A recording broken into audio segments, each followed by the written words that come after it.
Hi, I'm Richard Hatch from Battlestar Galactica, and you are watching InvestComics TV. Hi, I'm Sean from Famous Faces. Just roll with it. I'm Sebastian from InvestComics.com, and this is FFFIC. And those are variant First Lady dolls. She has two different dresses. God knows how long they've been here. Yeah. So, hope everyone had a Merry Christmas. You all had some wonderful holidays, whichever ones you felt like having. Hanukkah. What's up? Kwanzaa. What's up? Or even just a nice day. That's fine. I watched A Christmas Story. Now we're here to waste at least a half an hour of your time. No, this will be less than a half hour. Aquaman #4 by Jeff Johns and Ivan Reyes. So good. Awesome. The best #4 of the whole month. This #4 is #1. Yeah, I enjoyed it. Deja vu. See, I feel like I said that. That just felt faked and scripted, and like we did this before we got interrupted. But the whole fight scene with the trench was awesome. The mystery was sort of solved with them. And there's a new pet involved. Little tender moment for Aquaman. Little. There's two people in the DC universe that respect Aquaman. Sure, one's like 6. That kid is awesome. But hey, within the comic, there are 2 people now because it's been an issue. But it's so good. Aquaman gets a pet. That's the best part. So good. Just saying. And the next one has to do with Atlantis. I love Atlantis. Oh yeah. I love that whole history stuff. Ooh, me again. FF #13. Please get rid of this artist. For the love of God, get rid of this artist. The story is so subtle, so awesome. The art is not so awesome. It's just. I think Jared can draw better, and I don't know if Jared can draw. Jared, can you draw? Better than what? All right, good to know. So, sounds like a yes to me. Jared was filled with confidence. Great story, horrible art. Meh. All right, from Dynamite we got from the Kirby Genesis stuff. We've got Captain Victory #2, Sterling Gates doing what Sterling Gates does best. He's writing good stories. Hawk and Dove? Yeah, he's writing something I feel like reading, and this is really, really good. It's just good. It's very just very sci-fi, almost military-esque, and then with a backdrop of a Jack Kirby created setting. So good stuff, really good stuff. Also from Dynamite, we got Game of Thrones #4. Lots of boobies. Not in this throwing issue. it out there. What? What issue was I looking at then? You're looking at a whole different issue. All right. He's lost. Lots of boobies within the series, but this pretty much booby-free issue. Really good though. I keep saying I'm surprised at how well they're doing with adapting that. I didn't expect it to be that good, and yet it is. Hey, I remember this from the show. So do I. Oh, I was looking at the previous issue. And the book. Yeah, you were looking at the previous issue. The previous one had. Yes, it All did. right, see, I know what I'm talking about, sort of. All A right. month late. Captain America #6. We didn't feel like reviewing 5 today. Champion #5.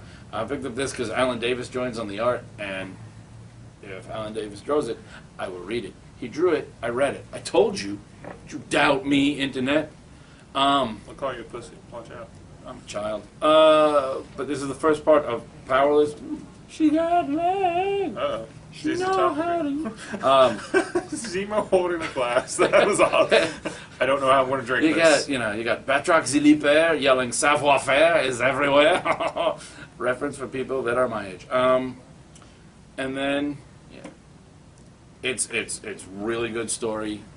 It's a good Captain America, Hawkeye, just go out on the town to kind of say, hey, Yeah, look, we need some time to beat the crap out of people where it's not like the whole world is in danger, just regular crooks, and they just have, it's kind of we need to relax for a moment. Let's just go beat up normal bad guys. So good. Such a good story. Such beautiful art. Cap, I'm back on board. Oh. I didn't read this. Oh, boy. I read the first issue. That was enough.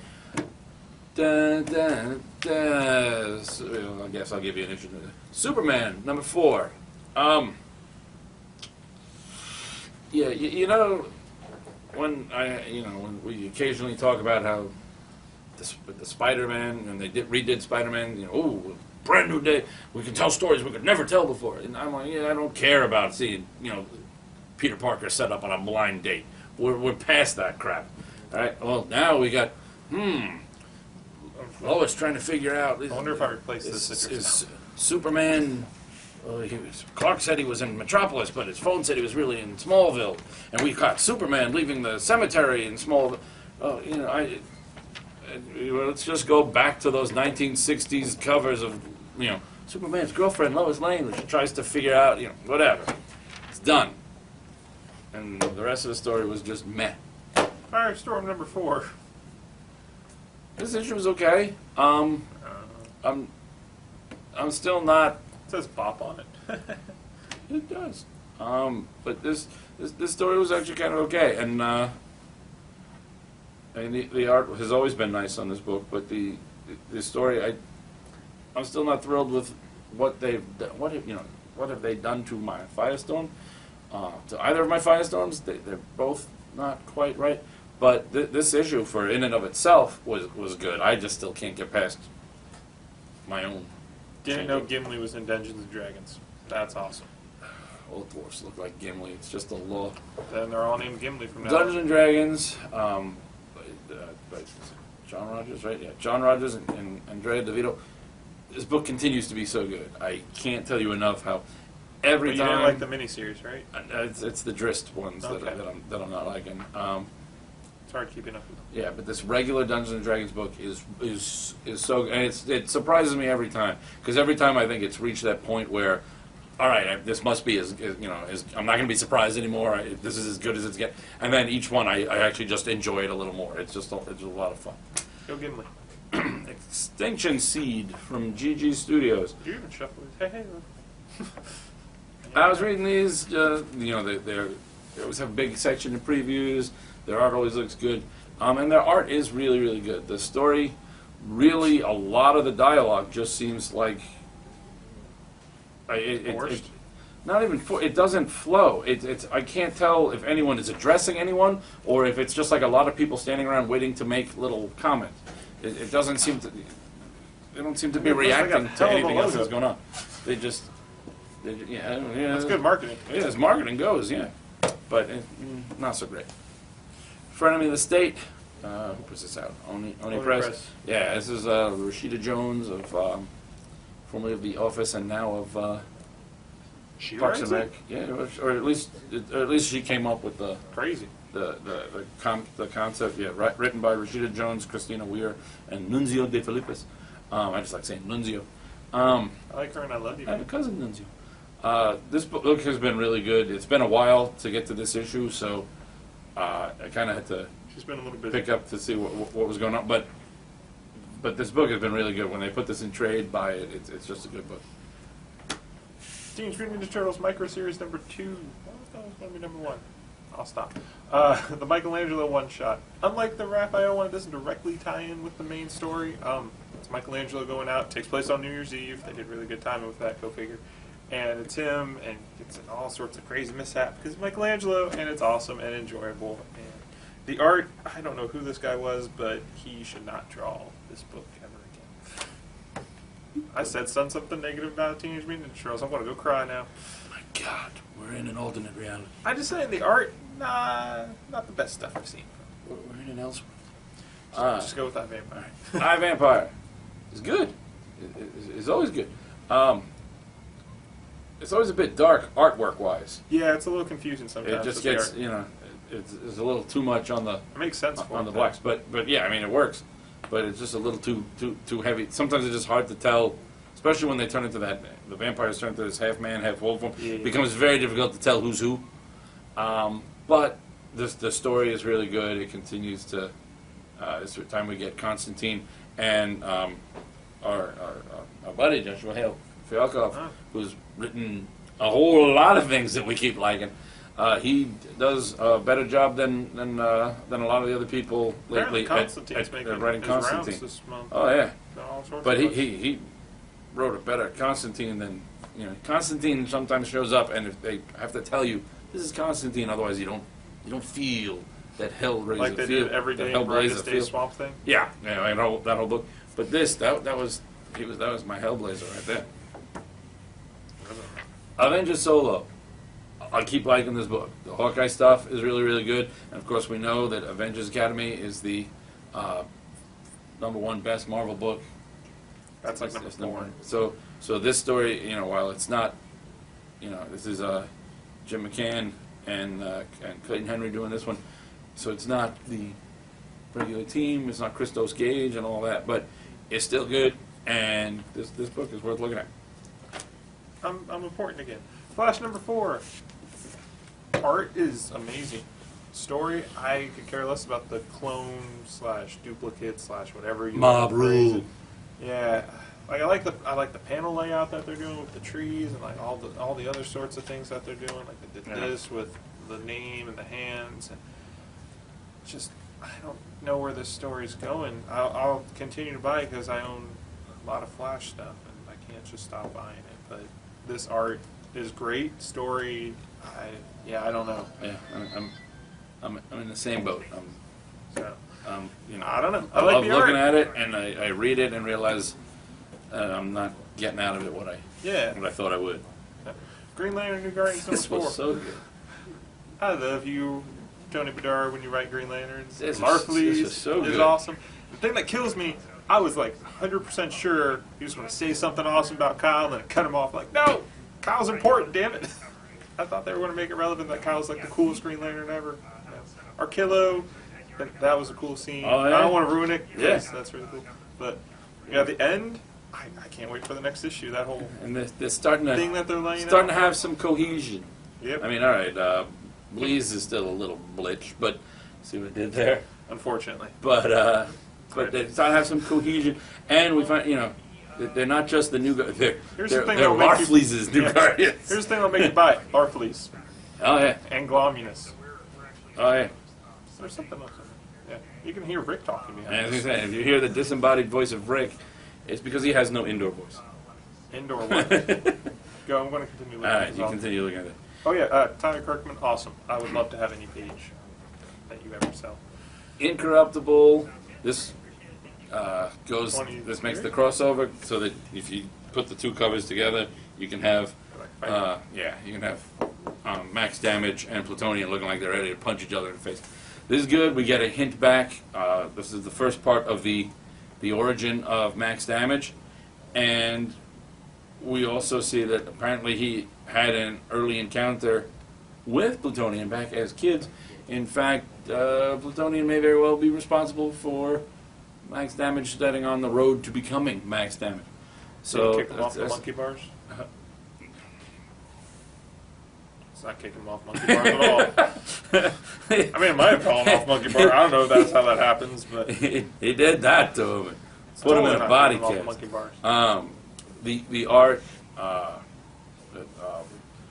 Marcio Takara, so good, so good, and Wade's been doing so good at writing this stuff, just awesome. Cape number 3, written by Joe Hill, and I can't pronounce that second guy's name, but I know he's co-writing it. Charamella? Yeah, good for him.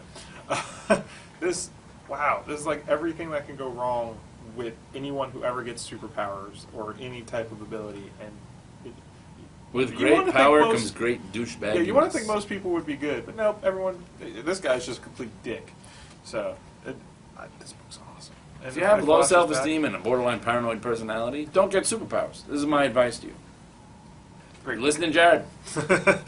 Yeah, this is great. We've raved about it every time it's come out on its inconsistent schedule, but it's still awesome. Yeah. So good. Legion of Superheroes, Secret Origin. It's Paul Levitz writing another look at the Legion of Superheroes origin. No wrong can come of this.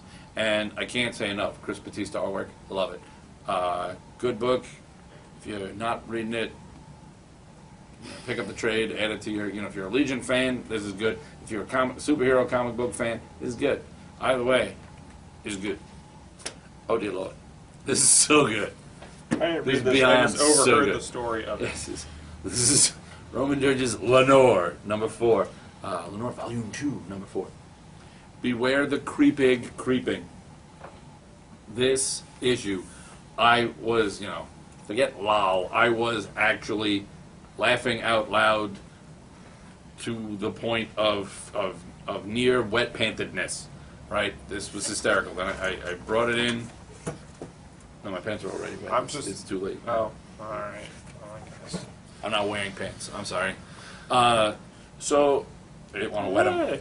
This was so good that I brought it in. I handed this to Jared behind the counter, made him read 3 pages. He was laughing. By panel 2, he was at the same wet pantedness that I was. I say, put on your Depends and read this, because this is just so funny. It's just so good. So good. No good. It's like the opposite of so good. I have no hope anymore for this book ever being able to turn around and become anything. Oh, the last page was fun. The rest of the book. Yeah, but the build up to the last page, really. No. Tim Drake is going to cry is going to actively get seriously pissed off because because Bart Allen, whom he just saved from hypothermia, took a sweatshirt out of his closet without asking. Really, that's the kind of guy this Tim Drake is in the New 52. Maybe that's his precious sweatshirt. Oh no, this book. That's the sweatshirt he wore when he got his first kiss. I just kept hoping Titans was going to become. It was my favorite book for years. I suffered through some lousy Titan stories to get back to those good points. And then the end of that ending run, that J.T. Kroll wrote some of his best stuff ever. Nicholas Scott's artwork was gorgeous. And what do we get? We get this. Really? This is my Christmas present? Why do you hate me, DC? I need a moment. Okay. Alphabet is so good. It's just so good. Packer Van Lente wrote a better Wolverine than not Jason Aaron's Wolverine. No, he's still that Wolverine. Is what he's I'm not chasing nightcrawlers around whiskey. Oh no, he's this. They wrote a Wolverine that I didn't hate, and and Dale Eaglesham makes me remember why, as a teenager, I had a crush on Vindicator. Booyah! And now she got the baby around, kind of like little MILF thing going on. Just move on. She's like a MILF, eh? So good. I'm still upset that this series, that they teased us by saying, it's going to be ongoing. Nah, we changed our mind. It's not. First it was 8 issues, then ongoing, and then canceled. They said, we got to, tighten our belts and put out just, This is one of the ones they should have kept going. This is good stories, good art. Well, what was the problem? We've got, to put Deadpool and a female Ghost Rider and stuff. Really? That was necessary? Who's writing it? It's Packer Van Lente. That's probably why. Yeah, and and it's good. It's good. Avengers: The Children's Crusade. It's taking forever, but it's it's biannually, but it's so good. I gotta get the hardcover so I can read it all and go, so that's what happened. But the artwork is gorgeous. The story is great. I swear, every time I see this book, every time you review and you flip through it, I see the same panel every time. There's a lot of the same people looking at each other. I see that panel. He's always kind of looking. Every time. But it's a good panel. The first time? It's all the time. And it's just so good. Don't listen to him. The internet posts comments about what a baby he is. And speaking of, come on, baby. You put this last for a reason. Here's the best part. $1 less than most other comic books. I don't think Marvel got that. Here's the thing. I don't like this book, and yet you make me review it. And I keep reading it. I don't know why I keep reading it. It's like a train wreck that I just want to keep watching. That's pretty douchebag. You're putting a big $1 on it, and it just says less than many other comic books. This is what they should do. Almost all DC books are that much, and it's 4 of them. It's like, so it's the same as 98% of DC books. So it's Kickass number 6, whatever, and they go and they're fighting the villains, and now there's going to be this big showdown in Times Square, and it's blood and death leading up to the big issue of Blood and Death. One trick pony. Not so good. Trade that we felt like mentioning. You felt like mentioning. I have did. not read this. How could you not have read this? Chase, this was a series in the 90s? 2000-ish. 2000. It was that. How was it? Yeah, it must have been later. 2000. Yeah. Just from the end of the 90s to 2000 maybe.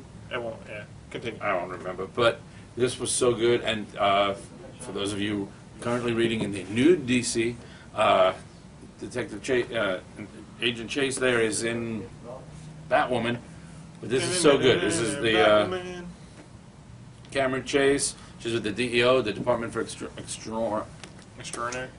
Normal Operations, and it's just so good. It's like spies meet superheroes, but better than Checkmate. Read it, love it, get it, so good. All right, so that's it for this episode of FIC. We hope everyone has a happy new year, and we will see you next week. Oh yeah. Sometime. Bye. Same FIC time, same FIC internet. That only took 20-something episodes.